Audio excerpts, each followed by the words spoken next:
empreendedores estão usando o marketing hoje nas suas vendas? Para descobrir isso, eu escolhi o caminho mais fácil. Eu criei um podcast. Assim, eu posso convidar empreendedores que estão ali no dia a dia, usando ferramentas de marketing digital, de gestão e sentindo na pele os desafios de empreender aqui no nosso país. Eu vou gravar 12 episódios e eu convido você para assistir todos eles no meu canal do YouTube toda segunda-feira às 14 horas. E hoje eu vou conversar com a Flávia e o Nicolas da Norris Gazon. A Flávia tem 18 anos que trabalha com vendas e a empresa existe desde 2001. Então vamos saber como eles estão tocando esse negócio. Sejam muito bem-vindos ao meu podcast Você Vende o Quê? Muito obrigada, é um prazer estar aqui com você. Muito obrigado, Bianca. Bom, vamos então começar. Primeiro, vocês têm aí uma xícara, Nicolas está com a xícara do clube. Eu trouxe uma de presente pra vocês. Ai, que lindo. Depois eu vou arrumar outra pra você, viu, Nico? Muito obrigado. Que é bom ter, né? Cada uma a sua xícara. Só pra vocês levarem um pouquinho da entropia pra casa, né? A gente já trabalha junto aí tem um tempo. Eu acho que é a primeira vez, né? Que vocês vão receber a nossa xicrinha. Mas é pra lembrar que a gente trabalha todo dia pra evoluir enquanto pessoa e enquanto negócio, melhorar a economia e que o nosso dinheiro atinja os nossos, sabe? Os nossos funcionários, a nossa família, a nossa comunidade, o lugar que a gente está inserido. Eu acredito muito nisso. Se a gente consegue melhorar aqui um pouquinho, um raiozinho ali em volta do seu negócio, da sua casa, se alcança o outro, que alcança o outro, que alcança o outro, né? E aí eu queria que vocês me contassem um pouquinho como que surgiu, Flávia, como que você começou a trabalhar com vendas, como que foi, qual que é a sua história? Bom, a venda entrou na minha vida por acaso, por assim dizer, porque foi uma fase da minha vida em que eu tinha um filho pequeno e eu estava sem trabalho e era um momento em que seria um pouco difícil conciliar trabalhar fora o dia inteiro e, ao mesmo tempo, cuidar da minha responsabilidade principal na época, que era meu filho. Sim. Então, eu percebi que o meu esposo ele trabalhava numa empresa que fabricava cartuchos para impressora. Tá. Um cartucho que, geralmente no passado, as bobinas que a gente recebia nos pontos comerciais, quando fazia uma compra no banco, elas eram branquinhas e saía aquela tinta azul. A tecnologia foi mudando para o papel térmico. E o tempo... Eu acho que era aquela fita. Isso, será que é isso? É uma fita. Eu acho que eu lembro. Tem até algumas impressoras hoje que o pessoal fala LX300, que ainda usa, que imprime formulário contínuo. Sim. Essa é bem resistente, ainda está no mercado. Tá. Mas foi migrando para o papel térmico e cada vez o negócio onde ele trabalhava foi reduzindo, as pessoas foram sendo mandadas embora e eu pensei, por que não vender esse material? E comecei a captar, montamos ali um computador em casa, na época a internet era discada, Nossa. a proposta comercial a gente enviava por fax, então Olha eu conectava... Será que alguém tem fax ainda, gente? Gente, na época eu conectava a internet, né, discada ali, pegava alguns contatos na internet, salvava aquilo no Word, em alguma planilha, e em seguida desconectava e falava, bom, agora vou ligar. E aí passava o dia ali, ligando. Se eu vendia para uma região, eu fazia mais ligações ainda para conseguir outros clientes, porque quem iria entregar aquela mercadoria seria o meu esposo, após o trabalho ou no final de semana. Entendi. Então, meio que para ter um frete só, né? Uma rota de distribuição, você já tinha essa estratégia aí de ir ligando pros vizinhos ali daquele cliente, Exatamente. daquele primeiro cliente. Eu colocava na minha mente assim, fechei uma venda naquele lugar, eu preciso de mais venda para justificar aquela entrega. Ótimo. E na época a gente não tinha assim, meios de cobrança bancário, era tudo muito simples. Então eu fazia ali, e a confiança também, a gente depositava uma confiança no cliente e o cliente na gente. Fazia um papelzinho, como se fosse um recibo particular. Quando o cliente queria dividir o pagamento, aí a gente voltava lá depois, talvez de uma semana ou 15 dias, para receber a outra parte. E assim fomos abrindo e fidelizando vários clientes ao longo do tempo. O tempo foi passando, a empresa onde ele trabalhava fechava, né, praticamente só restava ele, e a gente conversou. Bom, agora a gente já tem alguns clientes, dá para sair de vez, vamos continuar por nossa conta? E assim começamos a nos dedicar, junto com ele, integralmente a esse trabalho. A gente comprava material e revendia. Tá. E com o tempo a gente passou para a área de fabricação. Então, vocês Ainda vou faziam chegar isso em nessa casa parte. ainda? Fazia de Quando casa. ele saiu, então continuou a empresa, mas dentro de casa. Isso, Legal. dentro de casa. Tá. A parte da venda, nós éramos revendedores. Sim. E sempre em busca de parceiros comerciais, procurar um preço melhor para a gente se manter competitivo no mercado, o que é bem difícil, era muito difícil para a gente naquela época, manter essa competitividade, a gente alcançar um cliente de porte maior, porque a gente estava mesmo que engatinhando aí, mas já era o suficiente para a gente se manter como família naquela época. Até que o tempo passou, os nossos clientes aumentaram e percebemos que para que continuássemos competitivos e conseguíssemos alcançar uma fatia além do mercado, a gente precisaria fabricar esse material. Olha, tá. Só que tudo era muito difícil, porque conseguir um empréstimo no banco, um financiamento, uma linha de crédito para se comprar uma máquina, existiam muitos obstáculos que a gente ainda não estava preparado, não estava no nosso momento. Tá. A gente estava no momento da intenção, mas a preparação ali, a encontrar portas abertas para que isso acontecesse, não era tão simples. Tá. E começou a busca por uma máquina. Vamos comprar uma máquina para cortar e produzir a nossa própria bobina. Ele descobriu, então, um fabricante em São Paulo. Através de muitas conversas, foram ali negociando, eles fizeram um acordo, tudo por telefone. Tá. Tá, então você fabrica uma máquina pra gente. A gente começou a pagar a máquina. Simplesmente começamos a pagar na confiança. E foi passando o tempo, o fabricante foi lá preparando a nossa máquina. Um belo dia ele falou, olha, a máquina tá pronta, pode vir buscar. Opa, lá em São Paulo, Lá em vocês São aqui no Paulo. Rio. Isso. E a gente nem tinha terminado de pagar. Então, bom, a gente confiou nele, ele está confiando de volta na gente. E agora? Seria um frete bem caro trazer aquela máquina, a gente não estava pronto para isso. Conseguimos um carro emprestado com um amigo. E parece assim que foi uma coisa... o carro foi feito para esse frete, porque a caçamba do carro encaixava perfeitamente. Aí foi ele lá, buscou a máquina... na época que a gente trabalhava com vendas e as coisas ficaram um pouco melhor para a gente começou a construir umas casinhas para alugar, que esse era o nosso objetivo. Vamos construir para a gente ter uma renda de aluguel. E aí, o que aconteceu? Onde vamos pôr essa máquina? Quebramos a parede da primeira casa para entrar com a máquina. E é grande, precisou assim abrir uma parede enorme, vinha um caminhão muque para colocar a máquina para dentro. Colocamos lá a máquina e...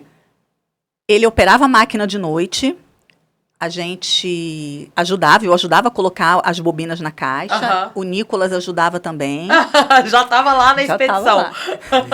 Legal. E o Richard saía para entregar durante o dia. Então, ao mesmo tempo que ele entregava, ele também estava no telefone vendendo, eu de casa também vendendo. E o negócio passou a ser nós três ali.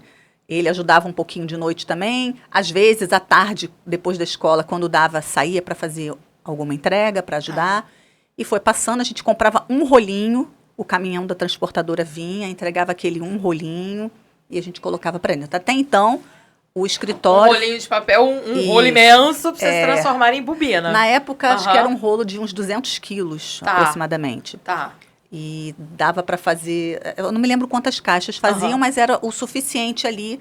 A gente conseguiu reduzir um pouco o nosso custo, ao invés de já comprar pronto. E fomos. E na época era assim, eu era a venda, eu era o administrativo, eu era o logística, e ele era ali também, o comercial, era o entregador, e a gente ia se virando dessa maneira. Até que foram aumentando a demanda, como se fomos alcançando mais clientes, e foi aparecendo a necessidade de começar a trazer pessoas. Deixa eu te cortar assim um minuto. Como que vocês conseguiram aumentar essa sua clientela, essa sua carteira de cliente nesse espaço de tempo? Então, você já tinha um volume de cliente que permitiu que ele saísse do emprego e vocês, então, se dedicassem só à empresa. Aí, pulamos um pedacinho da história e compramos uma máquina. Chegou a máquina, quebra a parede, põe a máquina, compra o rolo. Que horas que você achava mais cliente? Como que você achava? O que você fazia? Era tudo prospecção por telefone. Tá. Eu consultava ali na internet, buscava os clientes e entrava em contato por telefone. Tá bom. E ele fazia muita visita também. Sempre que estava visitando um local, eu vou fazer uma entrega na região tal.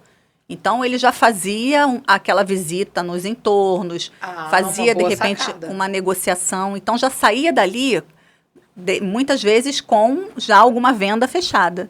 Ou seja, ele ia entregar aquele pedido e já saía com outros pedidos daquela região. Exatamente. Ótimo. Exatamente. É ser vendedor, né? Isso. O vendedor, ele não perde oportunidade. Uma vez que alguém te deu atenção, nem que seja 1 segundo de atenção, a pessoa não pode sair de perto de você sem saber o que você vende. Hoje em dia, eu acho que vocês continuam com essa ideia, né? Porque a gente já participou de eventos junto e eu sei que vocês sempre falam: oi, muito prazer, eu tenho uma fábrica de papel.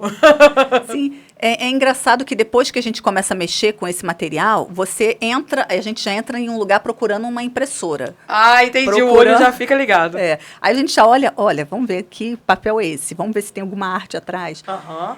E ser vendedor, na verdade, é algo que todo mundo já é e nem percebe. Né? A gente precisa se dar conta disso.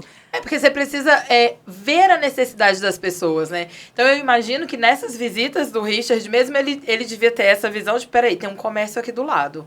Certamente eles imprimem cupom fiscal, pedido, adesivo, alguma coisa. Deixa eu dar uma entradinha aqui para bater um papo.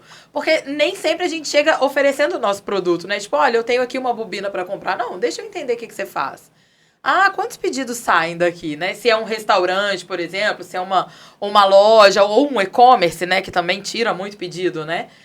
Quantos pedidos você tira? De quem que você compra? E aí você vai meio que entendendo ali a necessidade daquela pessoa e, olha, parece que eu tenho alguma coisa que pode te ajudar. Sim, mais ou menos por aí? Sim, porque até porque, através de um ponto de venda, quer seja um posto de gasolina, uma padaria, um supermercado, às vezes a pessoa ali tem outros postos, tem outras unidades em algum lugar, e de repente não é nem ali que você consegue fazer o contato. A pessoa, olha, é em tal loja que você vai conseguir falar com o comprador.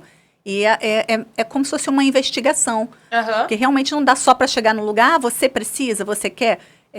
Como você disse, é entender a necessidade do cliente, é entender a demanda dele para que a gente consiga fornecer algo à altura dessas necessidades, a gente consiga atingir realmente um trabalho completo. Sim, sim.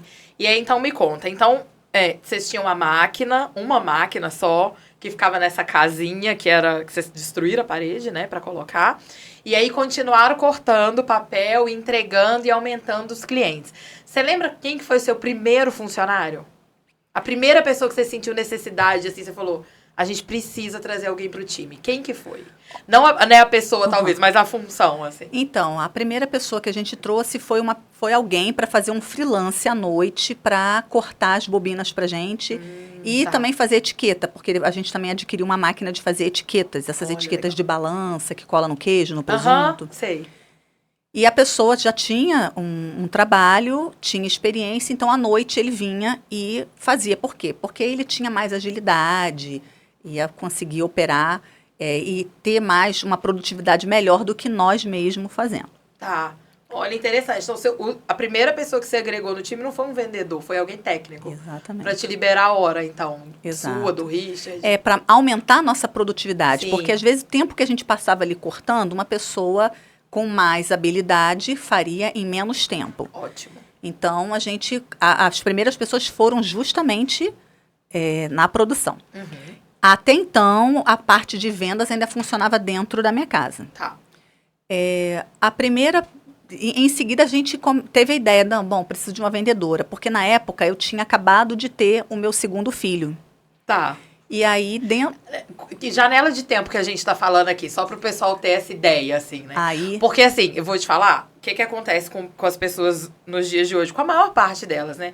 Elas querem começar um negócio dia 1º e dia 10 fazer sucesso. Opa, peraí, dia 10 eu ainda não tô vendendo R$1 milhão? Como pode, gente? Né? Se na internet todo mundo fala que é muito fácil, eu posso abrir um negócio agora e depois de amanhã eu já tô muito famosa. Então, olha, a gente já entendeu que você passou pelo primeiro filho e agora a gente tá indo pro segundo. Qual que foi essa janela de tempo? Olha, acredito que a gente começou a fabricar mesmo, porque antes, né, tinha as vendas, a gente Sim, começou a fabricar. Eram representantes e aí Foi em começaram a fabricar. 2010 a gente começou, que nasceu o meu Uau. primeiro filho, a gente já estava fabricando. Aham. E 2010, né? Esse é o segundo filho. Segundo O filho, segundo. né? O primeiro tava embalando já. Já tava ali fazendo como embalagem mesmo, né? Era nisso que você... Era isso que você fazia. colocando os Isso. rolinhos na caixa. Justamente, a gente tinha meu pai que Você operava. tinha quantos anos? Olha, eu tinha 11, 12 anos mais ou menos. Chegava da escola... E ia pra produção. Não, era só de noite mesmo. Normalmente, quando esse rapaz vinha trabalhar, ele vinha à noite, porque ele trabalhava em outro lugar. Tá. Ele, às vezes, vinha feriado ou final de semana também. Aí eu ajudava lá, eu era auxiliar de produção dele. Que legal. Desde pequenininho já envolvido ali. Pois é. E às vezes saía pra fazer as entregas também, né? De companhia com meu pai. A gente rodava muito e tal, ia pra vários lugares diferentes. E era muito interessante. Tanto que ele hoje, a parte comercial, ele é o nosso melhor vendedor, por assim dizer. Olha aí, aprendeu na fonte. Aprendeu na fonte. Legal, legal. Nada, que isso, a gente Eu se imagino esforça. que criança devia ser muito legal ficar na máquina, né? Não sei, porque assim, eu criança gostava muito de máquina. A minha mãe era costureira, então eu gostava de ver, sabe? De entender como que aquilo funcionava. Minha mãe tinha diversas máquinas. Uma para fazer uma costura overlock, uma para colocar elástico, eram máquinas industriais. Como que era para você, assim, criança ver a máquina fazendo o papel, fazendo a bobina? Cara, a princípio, Você assim, era uma lembra? coisa muito diferente, porque eu nunca tinha tido contato com uma fabricação de nada. Mas, pelo menos na máquina de corte de bobina, eu sempre atuei ali mais como ajudante e tal. Por incrível que pareça, eu nunca operei uma máquina de bobina. Olha, Para trabalho, assim, mais eu operei as máquinas de etiqueta. Tanto é que a gente ainda vai, talvez ainda chegue nessa parte, mas depois de um tempo, eu fiz um treinamento com uma pessoa que teve aí para poder dar uma força pra gente, e eu me tornei o operador de etiquetas da empresa. E eu tinha o quê? Uns 13, 14 anos quando eu comecei, e era uma grande oportunidade e uma grande responsabilidade, porque na época a gente tinha grandes clientes, né? Eu lembro até hoje, a gente pode falar a marca porque esse mercado não existe mais. Mas tinha um mercado que chamava Charme, né, mãe? Isso. Que era o mercado Charme. E, tipo, era o nosso maior cliente de etiqueta. Ele comprava um volume bom e era um volume relevante em faturamento pra gente na época, Sim. né? E eu que era o operador ali, junto com um primo meu que trabalhava comigo também. E a gente rodava o pedido, às vezes quando tinha que entregar rápido, a gente ficava até, tipo, altas horas da noite, assim, rodando. E às vezes a máquina tinha problema e a manutenção da máquina era só com gente de São Paulo. E para você trazer esse cara de São Paulo para mexer na sua máquina? E às vezes para você conseguir conciliar dele vir e quanto que ele vai cobrar. E a gente nunca teve assim, esse recurso, esse excedente de capital para fazer um investimento ou para poder gastar ou investir naquilo ali. Com Era conforto, sempre, né? Isso, era sempre aquilo, no era limite. espremendo, era tudo no limite. aham. Porque a gente estava no começo de tudo. E a parte mais difícil, como ele falou, era você ter a mão de obra e peça. Você às vezes tinha que esperar, ou então tinha que entrar no carro e pronto, eu vou Ia lá São buscar. Paulo buscar? Isso. Muitas vezes a gente fez isso, de fazer aquele bate e volta. Ir lá buscar uma peça e voltar. Ou ir lá buscar uma pessoa e voltar com Trazer a a peça. pessoa para fazer a manutenção? Exatamente. Nossa. Já teve vezes do meu pai, tipo, Era sair desafiador. hoje para ir para São Paulo, bater lá, pegar alguém, trazer, chegar aqui, caramba, ele esqueceu uma peça ou faltou uma ferramenta. Tem que voltar em São Paulo, ir lá, buscar, voltar. Então, assim, assim, desumano. É um ritmo frenético, assim. A gente vai chegar na parte de fabricação da matéria-prima por si só, e isso foi muito frequente, foi assim, a dores mesmo. Foi muito sofrido esse processo. Hoje vocês já têm já conseguem aqui no Rio de Janeiro essas pessoas para fazer a manutenção? Como que foi para gerir esse problema, né? Porque acaba sendo um gargalo, porque se a máquina para, a produção para, daí você não entrega para o cliente, daí o cliente não fica satisfeito, vai virando uma bolinha de neve ali, né? Como que é hoje?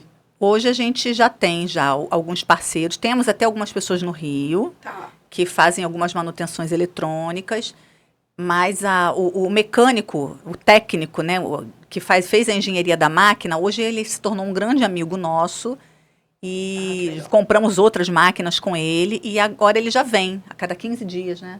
Cada 15 Então ele dias. faz uma preventiva Isso. pra gente ficar vendo. Porque no início a gente não pensa também muito nessa preventiva, né? Não Aí dá. só arruma quando É quer. só em cima da hora. Quebrou! É Ó, verdade. vamos arrumar. E aí ele faz esse trabalho em conjunto com a gente, Tá. dessas manutenções. E tem outros de outros estados também que vêm. continuamos assim, com algumas coisas de fora do estado, mas já está muito mais simples. A gente já consegue resolver muita coisa ali por nossa conta.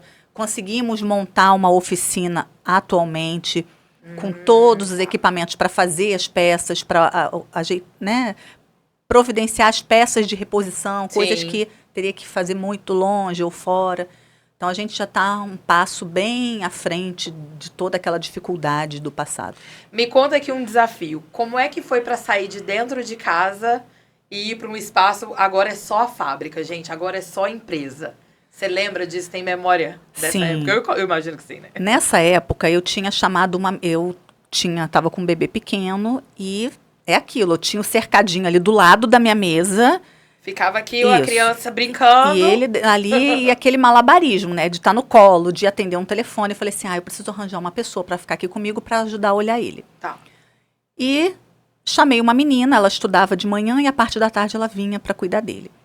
E estava dando certo, fluindo bem. E eu comecei a pensar, poxa, mas e se eu fizesse o contrário? E se essa menina começasse a trabalhar na venda para me aliviar um pouco... Né? Eu dou um treinamento, eu ensino. Falei assim, fiz a proposta para ela. Na época, ela mudou a escola dela para noite. A gente fez ali um compromisso que eu falei, olha, não vai poder perder o ano, tudo mais. E ela deu essa invertida na vida dela para começar a trabalhar com vendas. E foi, assim, um sucesso, porque a garota se desenvolveu bem, ela tinha dom, tinha talento, sabe? A gente conseguiu dar um direcionamento e por um bom tempo ela trabalhou com a gente, sendo uma ótima vendedora. E foi aí, e tudo dentro da minha casa. Tá. Foi aí que eu comecei a pensar, olha, tá pequeno, vamos mudar. E como tinha as casas lá do outro lado, que era assim, né? A minha casa era praticamente do lado, na mesma rua.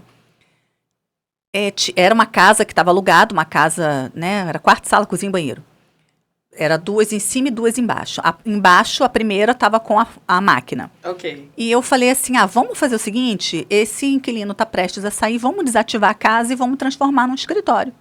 E assim fizemos, mudamos para lá e com o tempo foi passando e chama mais uma pessoa, a produção foi aumentando também. Ainda assim, a parte administrativa, quem continuava fazendo era eu. Ok.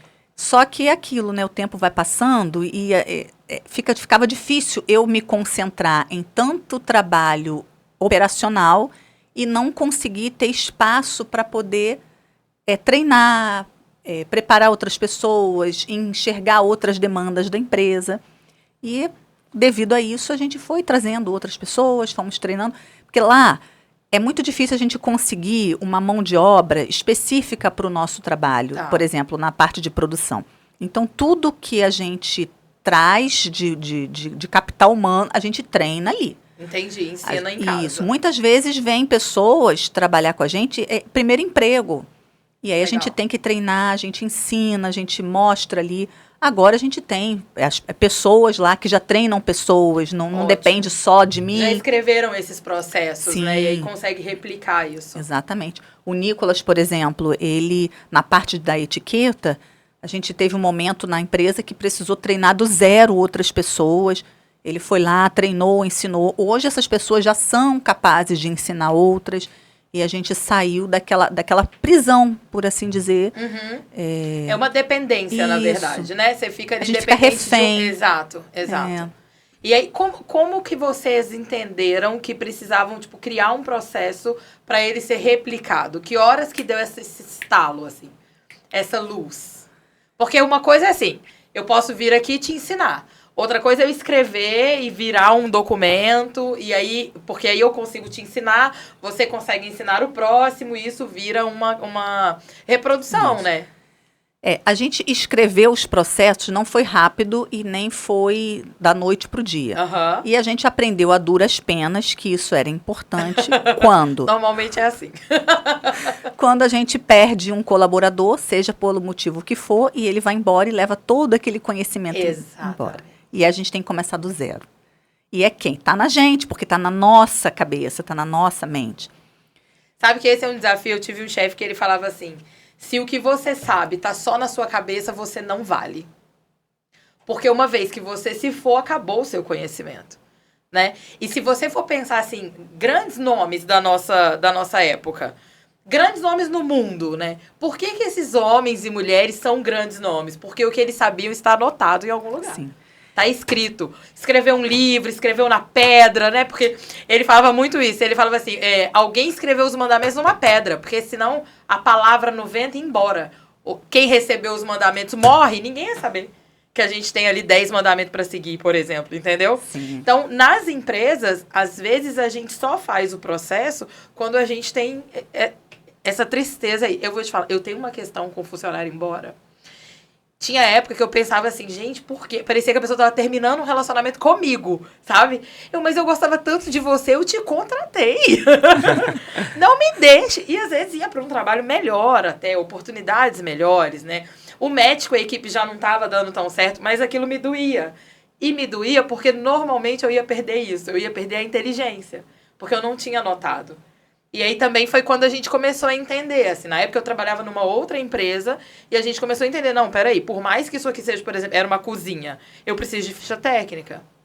Como é que faz essa receita? Como é que tem que estar esse ingrediente? Vamos tirar foto. O tomate tem que estar dessa cor, não pode estar da outra, sabe? E aí a gente entendeu. Então, eu vejo que é uma repetição, né? Sim. Acontece em todo tipo de negócio. Com certeza. Todo negócio tem um modo de fazer, seja o que for. Um caminho para se executar, um processo exato. E quando você perdeu esse funcionário, você pensou, peraí, gente, preciso escrever. Mas para algumas coisas começou a aparecer uma resistência. Aquele medo de, mas e se eu ensinar alguém, eu posso perder o meu emprego. Verdade. Então a gente precisou trabalhar a ideia de que você precisa tirar férias. E se uma hora você não estiver aqui? O que é a pura verdade. Sim. Como que a pessoa... Uma hora ela fica doente, ela precisa ficar em casa, ela precisa tirar férias, seja lá o que for que aconteça, a gente não pode ter uma tarefa, o conhecimento centralizado em uma pessoa só. E eu costumo falar lá com o nosso pessoal, né? Que um bom profissional forma outros profissionais. E Ótimo. Quanto mais a gente ensina, mais a gente aprende, melhor a gente fica. É verdade. E essa é uma conscientização que a gente foi colocando, implantando em todos os setores à medida que o negócio ia crescendo, que íamos trazendo mais pessoas para perto da gente. E é muito importante. Hoje, eu não estou mais ligada diretamente ao treinamento de todas as funções, porque já tenho quem faça isso. Ótimo. E até se essa pessoa sair... não que eu não quero que saia, porque eu também, né, eu tenho um apego com todo mundo. A equipe, né? Exatamente. Aquilo vai continuar, não vai parar. Vai seguir em frente. Sim. Uma coisa interessante sobre essa questão de um bom profissional formar outros profissionais, trazendo um pouquinho para a minha rotina, né? Eu acho que há algum tempo atrás eu centralizava muito as coisas. Tipo, eu queria fazer tudo, resolver tudo, fazer tudo sozinho. E por mais que às vezes eu pedisse ajuda, eu não delegava muito. Tá. E eu tenho percebido uma coisa muito interessante. Quando você passa uma função para alguém, passa uma tarefa, a tendência, quando você ensina direitinho, e com a passagem do tempo, é que a pessoa faça melhor. Então, eu acho muito legal. Às vezes, até quando eu estou treinando alguém em alguma coisa, eu falo assim, fulano, eu estou te explicando, é assim que se faz, mas o meu objetivo é que você consiga fazer melhor do que o que eu estou fazendo aqui, que eu estou te ensinando. Ótimo. E isso tem se refletido. Na parte de logística hoje, eu já não fico mais tão preocupado. Antes era eu que controlava para onde todos os carros iam, todas as entregas que iam ser feitas, todas as transportadoras que a gente ia despachar. Eu participava de todos os processos de envio de qualquer coisa que saia da empresa. Então, quando eu comecei a abrir a mão, eu estou vendo tudo funcionar e está dando até menos dor de cabeça de quando era só eu. Tá vendo? Eu acho que a gente tem muito essa dificuldade. A gente, quando começa a empreender, você quer controlar tudo. Você pensa, gente, é meu negócio, é minha empresa, é minha responsabilidade, né? E aí, é claro que também tem aquela outra parte. Quando você vai treinar alguém, eu pelo menos coloquei muito isso na minha cabeça. Eu espero que a pessoa faça 30% do que eu dou conta. Não vai fazer igual, sabe? Não vai ser igual a mim, não vai render igual a mim, é outra questão. Agora, é muito bom quando a pessoa faz 110%. Quando ela é muito melhor do que você naquilo, né? E eu acho que o desafio da gente, enquanto empreendedor, é muito esse, assim. Traz pro seu time aquilo que te falta. Aquilo que você é bom continua sendo muito bom. No que você é muito boa, Né? Eu, por exemplo, a gente estava conversando aqui antes, né? A Joana tá aqui gravando a gente, vocês não estão vendo, mas ela tá aqui no cantinho. Eu não sou boa para produzir o conteúdo. Eu sei o meu conteúdo. Eu sei o que eu tenho que falar, como eu quero trazer isso para rede social. Mas eu não sou videomaker, não sou fotógrafa, não tenho um senso estético apurado para isso, né? Eu já tenho 40 anos, então eu não tô antenada com o que funciona no TikTok, assim, o que a pessoa de verdade consome e tal. Então, o que eu fiz? Trouxe alguém pro meu time muito mais jovem do que eu, tem metade da minha idade, mas que já está pronta pro mercado, sabe? Que entende disso. Porque o que eu poderia fazer? Eu poderia estudar. Sim, eu poderia. Mas o quanto isso ia prejudicar o que eu entrego pro cliente hoje? Né? Então, quando isso acontece, igual, né, você passando por isso, você abre a mão um pouquinho, você fica ali de olho também, que a gente não delarga, não, a gente delega. Não larga aquele trem pra lá. Mas você acompanha o funcionário, o time, a equipe, né? E isso também com fornecedores, né? Hoje, você falou das empresas de logística. Hoje, como que você escolhe quem são os seus fornecedores? Você tem um processo disso? Você tem uma experiência? Ou você já formou? Porque a logística é uma dor no nosso país, né? Pois é, a logística é muito desafiadora. Isso é até um relato interessante que a gente pode trazer aqui, que é em relação ao controle da logística interna que a gente fazia aqui no Rio de Janeiro. Tá. A princípio a gente tinha frota, vamos chamar de frota, 2 carros. 2 carros já é frota, já. Já é mais de um, então já está no um. plural. Então isso quando os carros particulares não entrava junto, ia todo mundo pra rua. Pois, já bati recorde de caixas no meu golzinho para fazer entrega na região serrana, por aí. Então a gente realmente botava nossos carros e sempre fez entrega. Quando o cliente precisa, ele está no sufoco, a gente tem que dar um jeito. Sim. Porque é na nossa falha que entra um outro fornecedor. E a gente perde o contato, já era. Mas agora em relação à logística, né? A gente passou a ter alguns carros de entrega e tal, durante a nossa história, e a gente controlava tudo isso por meio dos nossos motoristas, nossos ajudantes. Então, acho que uma grande virada de chave foi quando a gente começou a terceirizar o veículo e terceirizar o motorista. Mas isso não foi fácil. Não foi fácil achar uma empresa que a gente pudesse confiar, que tivesse um preço acessível, um preço realista para a nossa realidade, para o nosso momento. E a gente conseguiu, fizemos um teste com vários motoristas agregados, a gente chamava a galera e acontecia as coisas mais loucas, assim, aconteciam no dia a dia, mas aos pouquinhos a gente acertou, fechamos com uma empresa, mas de vez em quando a gente traz outros motoristas, faz uma experiência também. E agora no quesito transportadora, né, quando é malha logística rodoviária, para fora e tipo, a gente não terceiriza, mas terceiriza por meio do serviço de outra transportadora, né? Tá. A gente sempre faz um teste. A gente conversa com a transportadora, negocia, dá uma ideia de qual que é a nossa volumetria, o quanto que a gente manda para fora. E eu acho que hoje, por sermos, assim, eu vou dizer que nós somos uma referência de venda de bobinas térmicas no Brasil. E isso não foi conquistado rápido, né? Foi com muita luta, muito sofrimento, correria. E quando a gente chega para conversar, bota na mesa assim para uma transportadora, olha, a gente tem esse volume de entregas aqui. Então, às vezes, a gente consegue uma negociação melhor. Mas mesmo assim, antes da gente fechar, por quê? Não é só questão de custo, né? Mas é a experiência do cliente. Poxa, fechei com uma transportadora nova, mas e aí? Eles entregam direitinho? Como que funciona a rotina de entregas deles? Eles têm parceiros? Como é que funciona a abrangência, né? Então, a gente faz um teste, um piloto, coloca alguns pedidos, faz uma experiência, se entregou, se ofereceu uma boa experiência para o cliente, a gente acaba fechando e foi assim que a gente atraiu várias transportadoras. Hoje a gente tem uma abrangência muito legal, tanto de rodoviário quanto aéreo. Ontem eu estava até conversando com minha mãe, né? Que a gente participou de um lançamento de uma rede, que a gente está entrando agora, de mais de 120 lojas aqui no Rio de Janeiro.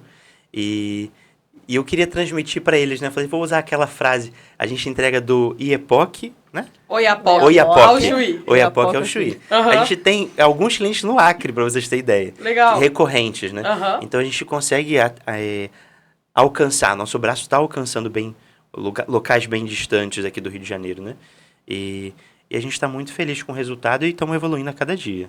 Legal, legal.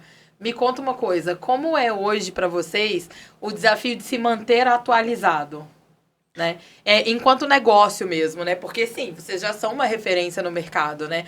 Um dos maiores vendedores nos marketplaces, uma empresa já sólida, consolidada, um time grande até, né? Eu adoro ver os vídeos da galera nas redes sociais, assim, que eles participam, as vendedoras principalmente participam, mas os meninos que operam a máquina também, né? Eu vejo lá. O que vocês têm feito hoje em dia para manter o negócio ativo? Porque nos últimos anos a gente passou por uma super crise, né? A gente ficou em casa pelo menos por um ano e um pouquinho, as empresas diminuíram o volume, algumas infelizmente fecharam. Como sobrevivemos a isso? Respira.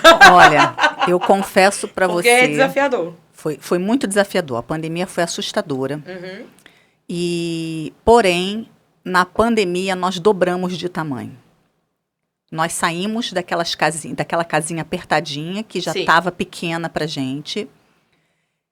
Não foi imediatamente, né? Logo no início da pandemia, por assim dizer, a gente teve uma inadimplência estratosférica.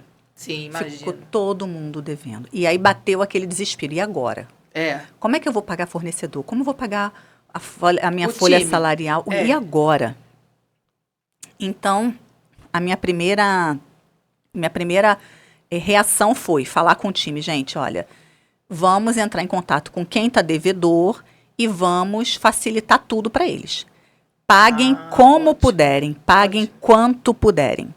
Não vamos cobrar juros para ninguém, não vamos negativar ninguém.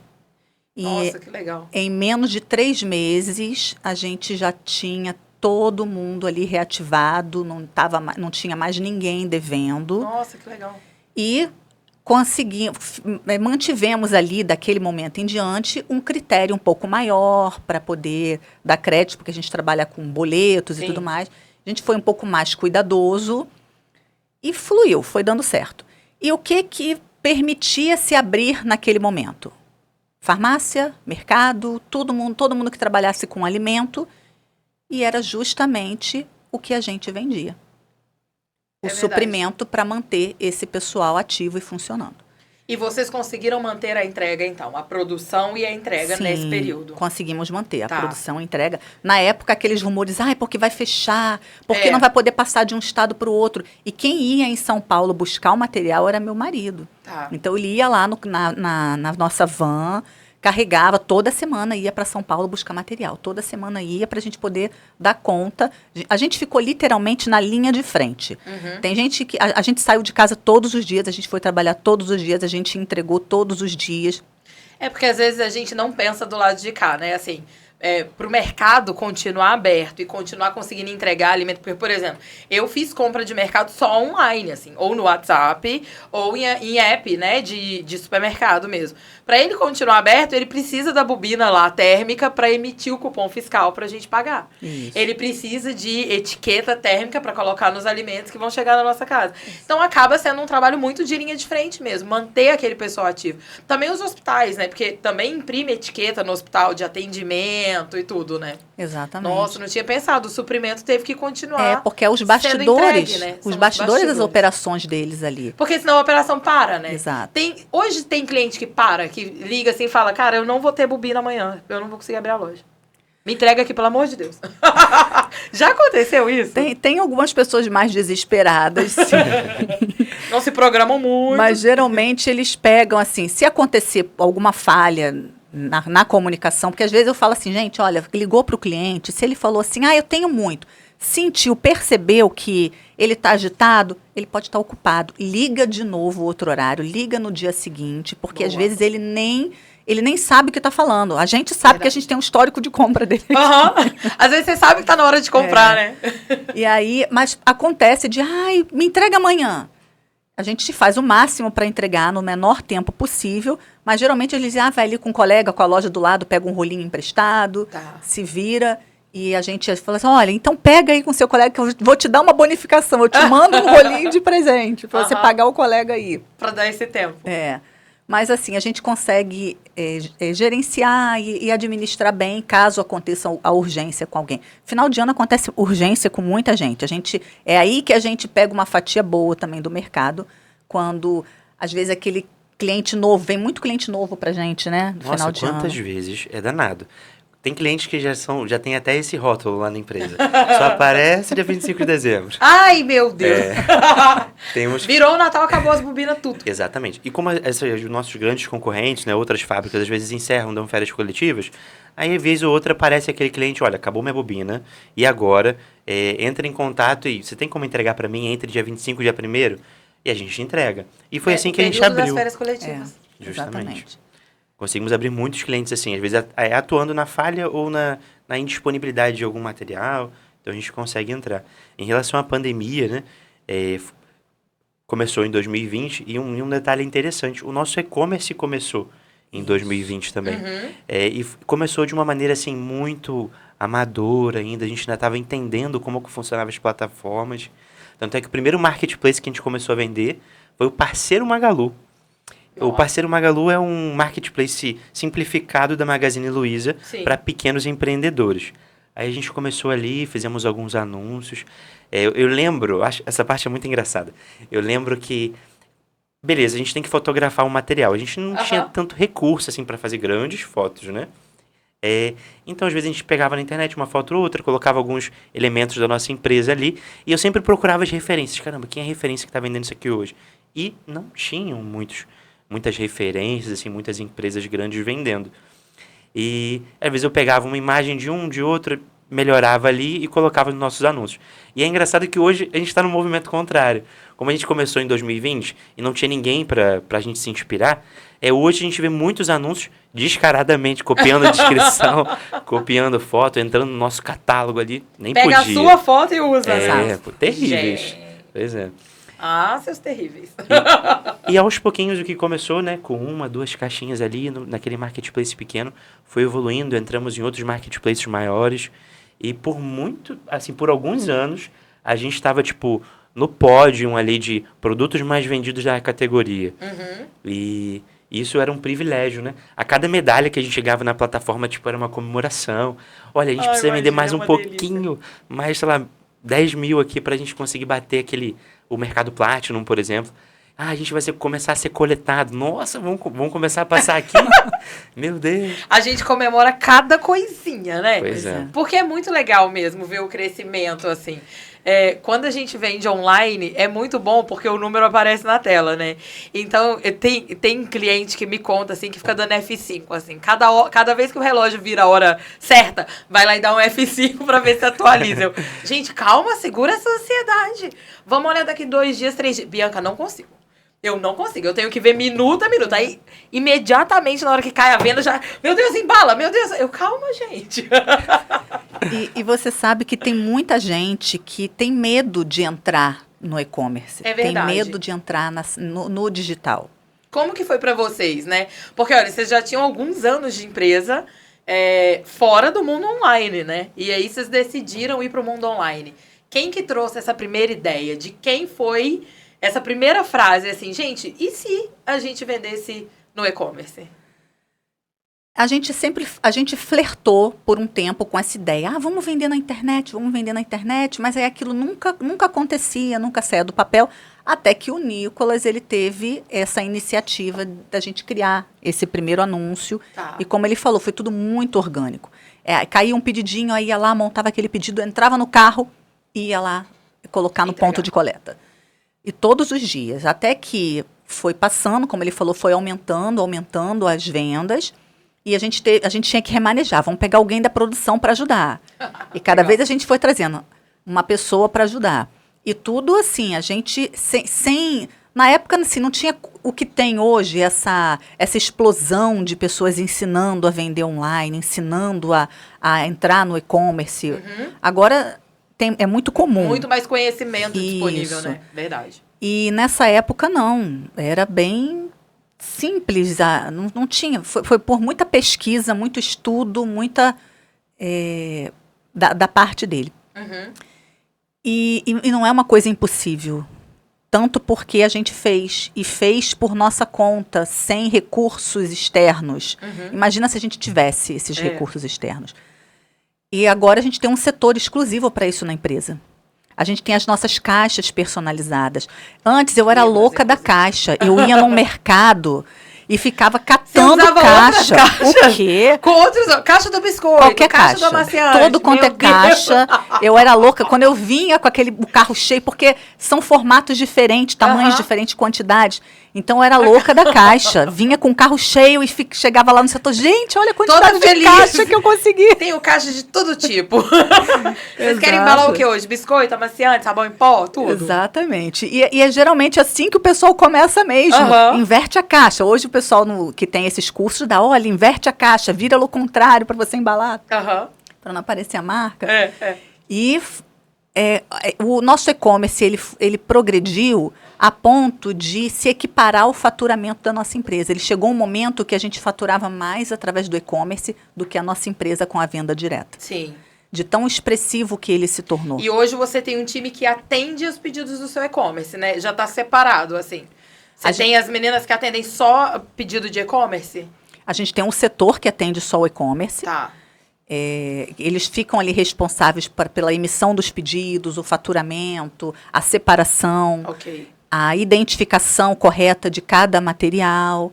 E a gente tem um outro time que atende ali o telemarketing, que recebe ali, tanto é receptivo quanto ativo. Tá. Porque nem todo mundo, embora comprar pela internet seja fácil, prático, isso é para quem já está acostumado, mas ainda tem muita gente que prefere aquele contato por telefone, tirar uma dúvida, se sentem mais seguros assim. Tá. E a gente continua atendendo de todas as maneiras. Ligou, quer o nosso contato, a gente faz o que for mais prático para o cliente. Tá, entendi. E quando que vocês começaram a produzir conteúdo na rede social? Porque, olha, quando a gente vende no marketplace, principalmente, você não necessariamente tem que pôr conteúdo, né, na rede social. Você precisa botar produto lá, lá você ganha muito pelo preço, pela entrega, pela descrição do seu produto, mas você não tem necessariamente que ter conteúdo no Instagram, por exemplo. Quando que vocês começaram a produzir conteúdo lá e por quê? Acho que a gente começou a ter uns 3 anos, pelo menos, ou 4. Pelo menos. Eu não lembro se foi 2021 ou 22. Tá. A gente já tá em 24, tá passando tão rápido, né? Passa muito rápido, pois gente. Muito rápido. A nossa ideia, a gente ainda nem tinha essa conexão com usar ali a rede social, fazer tráfego. A gente não tinha essa noção. Tá. O que a gente queria? A gente queria ter uma presença online. Porque cada vez a rede social vem se tornando uma prova social para muitos negócios, como se fosse uma vitrine.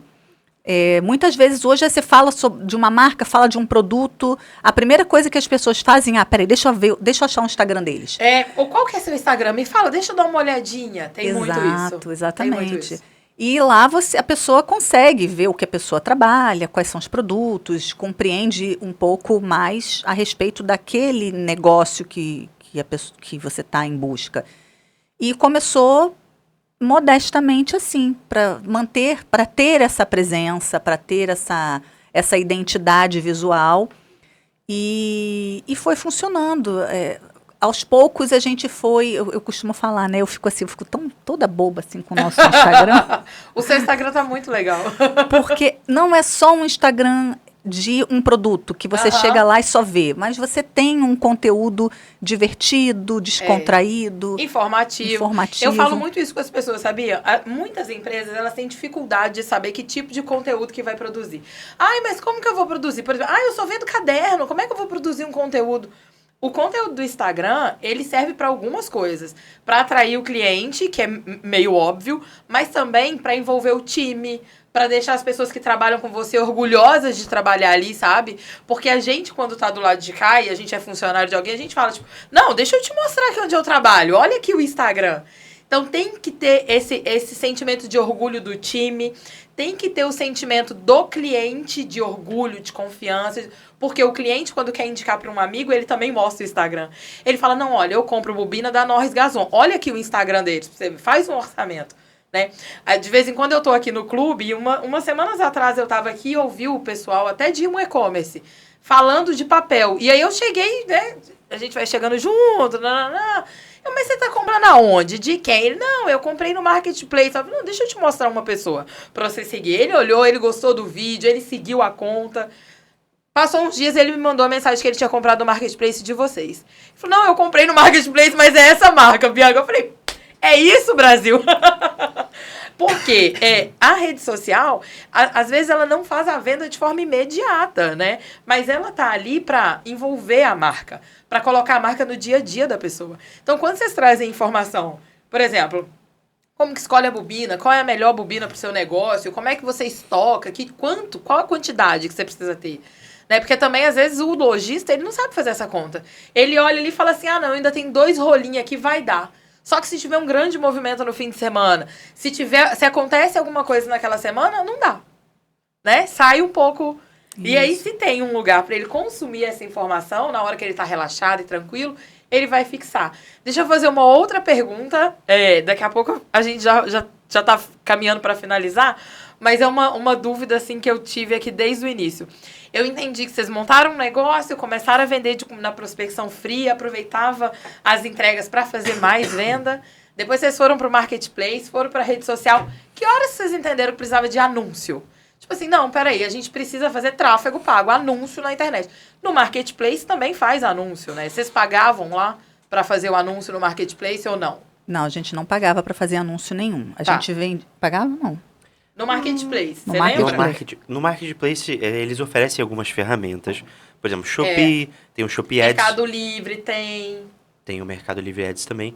A gente paga hoje em dia, mas é um valor bem... O que acontece? Só para manter, assim. O próprio Marketplace, ele entrega mais para quem paga. Então a gente acaba pagando um pouquinho, mas só com palavras-chave ali, é mais uma ferramenta da plataforma. Mas não é um grande investimento que a gente faz. A gente começou fazendo, acho que na Shopee, e percebemos que a gente teve um resultado legal.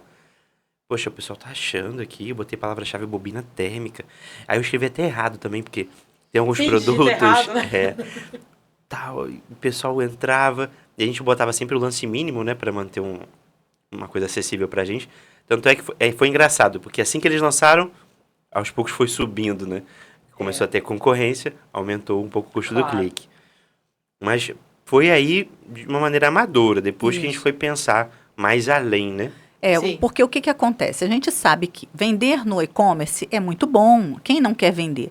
Porém, a gente tem que competir com as taxas do e-commerce, que são taxas altas, você fica, às vezes você fica menos competitivo, fica um pouco contra a parede. Então, a ideia era a gente ativar o nosso site, já que a gente já tinha uma presença de marca já só consolidada no e-commerce, por que não começar a trazer esses clientes para o nosso site? Tá. Então, a ideia foi de fazer trabalhar com anúncios, entrar ali na questão do tráfego, trazendo os clientes para o nosso site. Tá. E aí, claro, envolveu cada vez mais também a gente melhorar o nosso Instagram, melhorar a questão do nosso conteúdo, para que a gente conseguisse gradativamente ir fortalecendo as nossas vendas, trazendo o cliente, ao invés de comprar ali na plataforma, trazer ele para comprar diretamente com a gente. Porque a margem no e-commerce próprio é maior do que dentro do Marketplace, né? Você acaba deixando uma parte ali da sua venda para aquele Marketplace, claro. Sim, é verdade. E a gente precisou ir conciliando, e a gente está sempre buscando maneiras novas de conciliar e mostrar para o cliente que é vantajoso comprar com a gente. A compra direta no site. Legal. E temos ali um canal de atendimento para responder, para tirar dúvida. Então não fica também aquela coisa engessada que eu só tenho o site, eu só posso me comunicar pelo site. Não, quer ligar? Liga. Quer tirar dúvida? Chama no WhatsApp, Chama, né? A gente tira, a gente conversa, a gente resolve, a gente... né? Não é só uma coisa engessada e fria no comprar naquele site. Não, tem aquele atendimento humano e a gente mostra isso também no Instagram. E foi dando bastante certo também. A gente tem trabalhado nisso para deixar cada vez melhor essa questão de não ficar só refém do Marketplace. Porém, é muito importante estar ali no Marketplace também. Eu costumo falar o seguinte, o e-commerce, né, o funcionamento do e-commerce, ele é matemática pura. Assim, não tem pra onde, não tem uma firula ali, não. Né? O que a gente precisa fazer? A gente precisa aumentar o número de visitas nesse site, porque quanto mais gente está visitando o site, maior a probabilidade dessa pessoa comprar. Então, hoje, se você faz 10 vendas com 1.000 visitas, imagina se você tiver 5.000 visitas, 10.000 visitas no seu site. Esse número de vendas vai crescer exponencialmente também. Mas uma coisa que também acontece hoje é que o anúncio que a gente roda na rede social, metade desses cliques levam para o Instagram, para o perfil do Instagram. A pessoa está vendo o anúncio, de repente, num aplicativo, entre um joguinho e outro, visitou o banco, aparece um anúncio e tal. Quando ela clica, ela vai para o feed, para o seu perfil. Então, se você não mantém stories ativo e uma produção de conteúdo ativa, a pessoa entra e pensa assim, esse anúncio é golpe, essa empresa... Porque existe muito isso. Né? Infelizmente, a galera do Drop, que vocês não fiquem com ódio de mim, mas quem começou com dropshipping há um tempo atrás, eles criavam uma página, colocavam meia dúzia de fotos. O dropshipping é aquele e-commerce que existe, mas não é dono do seu produto. Ele é o atravessador, ele compra de alguém, antigamente muito da China, hoje já tem fornecedor no Brasil. Então, quando você comprava, você tinha ali 15 dias para entrega. Só que se acontecesse alguma coisa, você perdia esse time.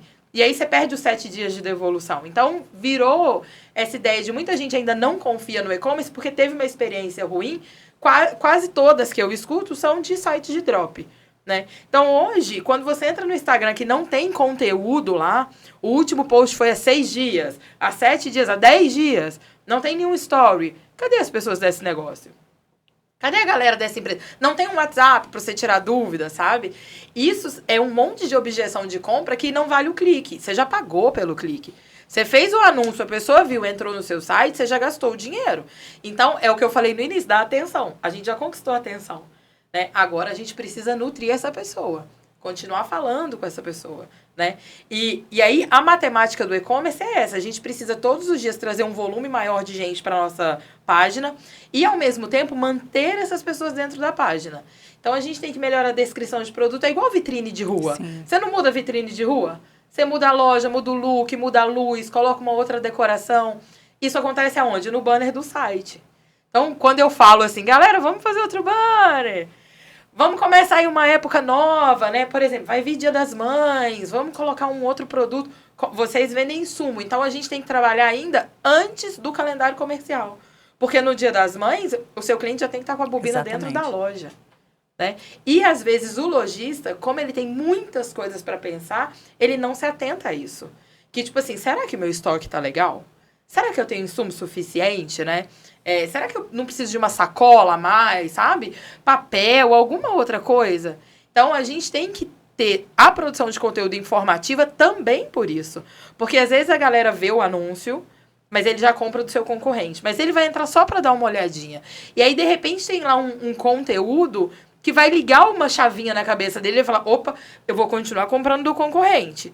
Mas eu vou dar uma seguidinha nesse pessoal aqui, vou dar uma olhadinha aqui. Vou acompanhar, porque o cara que me fornece não me contou isso. Não falou como que eu calculava quantas bobinas eu tenho que ter na gaveta, né? E aí, por isso que é legal manter a produção de conteúdo, manter a descrição do site sempre melhorando um pouquinho, né? Ter uns sprints, assim, de data, 4 vezes no ano, a gente, pelo menos, trocar ali, dar uma revisada, né? E eu costumo falar o seguinte, pra mim, não existe lugar melhor para vender do que na internet. Eu acho que a internet ela é acessível, ela chega em lugares que a gente não chega, a sua empresa consegue entregar em cidades que você nem imaginava que tinham na sua região. De repente, pula o nome de uma cidade ali, você fala, gente, isso aqui é no Rio de Janeiro mesmo? Você nem sabe que tem, e aí a sua marca chegou lá. Né? Seu braço alcançou essa pessoa. E do mesmo jeito que você fazia com a ligação e tal, a gente consegue fazer com o anúncio. Então, se sai um pedido, por exemplo, em Resende... Bianca, vamos botar o anúncio para Resende, porque a gente tem um pedido para entregar lá daqui 7 dias. Então, vamos tentar trazer mais pedido de lá, né? Tem sido uma experiência muito legal fazer tráfego, assim, eu vejo o resultado mesmo com as empresas da galera. E aí, eu queria ouvir de vocês, assim, o que vocês sentiram com os seus anúncios pagos, com o e-commerce próprio, sem ser agora necessariamente do marketplace. Como você falou, esses anúncios, eles têm um alcance muito maior. Eles não dormem. Uhum. Né? Se eu tenho uma loja aberta o dia inteiro, né? Se eu tenho uma vendedora que, de repente, alcança 100 pessoas em um dia, quantas pessoas eu alcanço com um anúncio? Então, quer seja de manhã, de tarde, de noite, aquela cidade, aquele ponto que a gente está, de repente, fazendo uma campanha mais específica, vai receber o nosso conteúdo. Ele vai bater ali na porta. Oi, o que você acha disso daqui? Né? Que tal? Você está precisando? E a gente realmente consegue atingir um público mais específico. É como se a gente, como você falou, não dorme. A loja está aberta o tempo inteiro. E, sem dúvida, faz muita diferença a gente investir nessa questão do tráfego, dos anúncios. A gente amplia a visibilidade, o nosso alcance, para alcançar clientes dos mais variados lugares. Como ele falou, né? A gente tem cliente lá no Acre, no sul do país, no centro do país. Em todos os lugares. Exato. O que é muito legal é como que ele é específico, ele chega na pessoa certa. Porque eu, como vendedor, fui anos vendedor de telemarketing e ainda hoje trabalho nessa parte comercial. Às vezes a gente liga para um cliente até você chegar na pessoa certa. Às vezes demora 1 mês, 2 meses. Tem clientes difíceis que para você falar com o comprador é desafiador. Mas com os anúncios, a gente sabe qual é o interesse do comprador, sabe que ele já comprou e vai comprar aquele produto. Quando aquilo ali chega nele, tem o efeito. Tanto é que hoje, pelo tráfego, chegam clientes de diferentes lugares, nichos dos mais variados. Eu tava lembrando aqui, né? Você falou de chegar longe, chegar num lugar onde você não imaginava. Uhum. Eu lembro que tem um cliente nosso lá do Mato Grosso, que ele é uma boate, uma casa de festas, assim, e compra um volume bom de material. A gente fez um serviço personalizado para ele que ficou incrível. Legal. E quando que eu teria um vendedor que ia fazer uma prospecção para o Mato Grosso do Sul, no interior, e ia chegar nesse cara? Talvez nunca. Talvez nunca, mas isso foi uma coisa que o tráfego possibilitou pra gente. Que essa nova vertente, esse novo caminho, tem mostrado pra gente que esse é o futuro. Não dá pra olhar pra trás mais. Legal, muito bom, muito bom.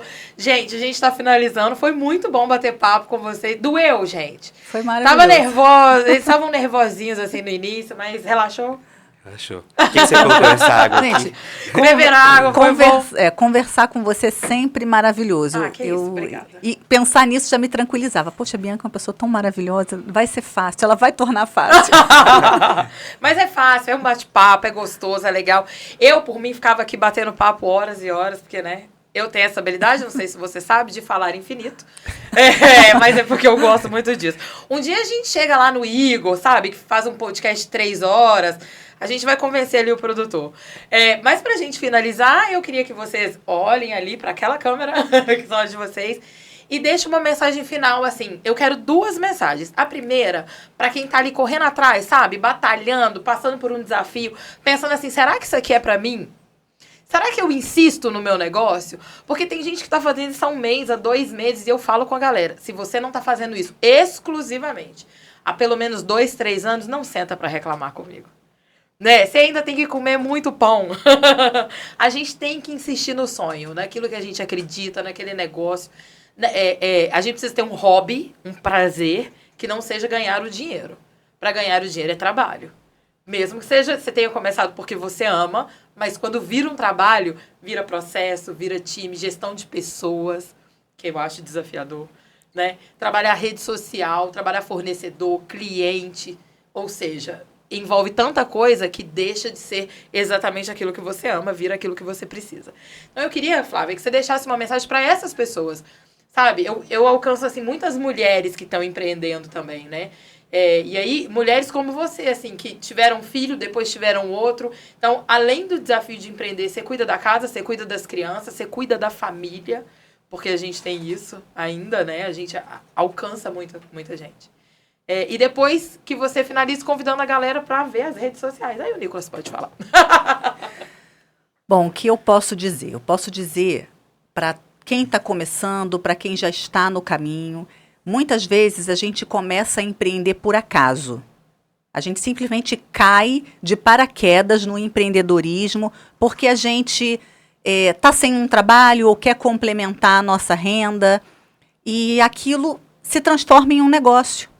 Literalmente vira um negócio. A gente hoje vê muitos, eu já até falei isso uma vez, a gente vê muitos grandes negócios surgindo porque um empreendedor ele não desistiu. Então, o mais importante é não desistir. os desafios vão acontecer, não é fácil, é mais doloroso, a gente não trabalha menos. Verdade. Mas é muito gratificante quando a gente olha para trás, vê o quanto a gente progrediu, a gente cresceu como pessoa, a gente se desenvolveu, a gente conseguiu impactar a vida de outros que foram se achegando a nós durante esse trajeto, durante esse caminho. Então, a minha mensagem principal é: não desista, porque todo negócio começa pequeno. Hoje, se a gente olhar à nossa volta, a gente vê tantos grandes negócios, dificilmente eles começaram daquele jeito que está ali. E por trás daquele negócio, existe um empreendedor que não desistiu. Então, minha mensagem é: não desista. Fala a sua rede social, porque você produz muito conteúdo sobre negócios também, né? Lá no seu Instagram, para o pessoal te seguir. Certo. Ó, a minha rede social é Flávia Gazon, @FláviaGazon, lá no Instagram. Isso. A rede social da nossa empresa é Norris Gazon Bobinas e Etiquetas. E vem conhecer a gente está ali, está disposto a bater um papo, a conversar, tirar sua dúvida. Estamos disponíveis para vocês. Vamos lá, Nicolas, e a sua mensagem? E convida o pessoal para conhecer também a nós. Fala o que vocês vendem, o que vocês solucionam. Afinal de contas, o podcast é Você Vende o Quê? Pois é, eu gostaria até de reforçar o convite que a Flávia fez. Venham conhecer a nossa página, a Norris Gazon. A gente está se esforçando para produzir muito conteúdo, né? E olha, prometo que vocês vão se identificar. Não é aquela página que você chega e tem um monte de post estático, não. Tem muita gente fazendo muita coisa, muito divertido. A gente lançou um quadro agora recente. Acompanhem, não percam, que é o quadro Minha História, né? A gente já lançou a parte 1. Essa semana vai sair a parte 2, muito interessante, que traz um pouco de cada um da equipe, cada componente, qual é a história por trás daquela pessoa ali, como que a empresa, como que a pessoa se adaptou à empresa, como que aquilo ali aconteceu, muito legal, a gente está lançando, e fica o convite aí para vocês, em relação ao que a Flávia falou, né, sobre essa parte do empreendedorismo, é uma frase que a gente, meu pai sempre falou lá em casa, né, que a gente cresce na dificuldade. Então, se está difícil, não para, não desista. Você está crescendo. Talvez você não esteja percebendo, mas você está crescendo. Então, lembre-se, você cresce na dificuldade. Muito bom. Só um gancho. Vai. Um gancho. Todo problema, ele vem acompanhado de uma solução. Sim. Então, é muito importante quando a gente está num problema, numa dificuldade, no momento em que a gente empreende, a gente não focar no problema. A solução está ali. Se acalma, que você vai encontrar e você vai seguir em frente. E cada vez, quando você olhar para trás, aquele problema já ficou pequeno. Se você se deparar com ele de novo, você vai tirar de letra. É verdade. Bom, muito obrigada pela presença de vocês, por terem participado. Espero que vocês voltem, que a gente venha ter outros papos aqui, quem sabe na próxima temporada. E você que ficou com a gente até aqui, não esquece de curtir o vídeo, de deixar seu comentário, de assinar, né? Não sei se você é assinante ainda desse canal, então assina nosso canal. Nas redes sociais, o meu @ é Bia em Casa no Instagram. Eu espero você lá para me seguir, para trocar uma ideia, para conversar comigo, para vir aqui no Pod. Visitem o site deles, norrisgazon.com.br. Tá vendo? Sei de cabeça. E eu te vejo no próximo episódio. Muito obrigada.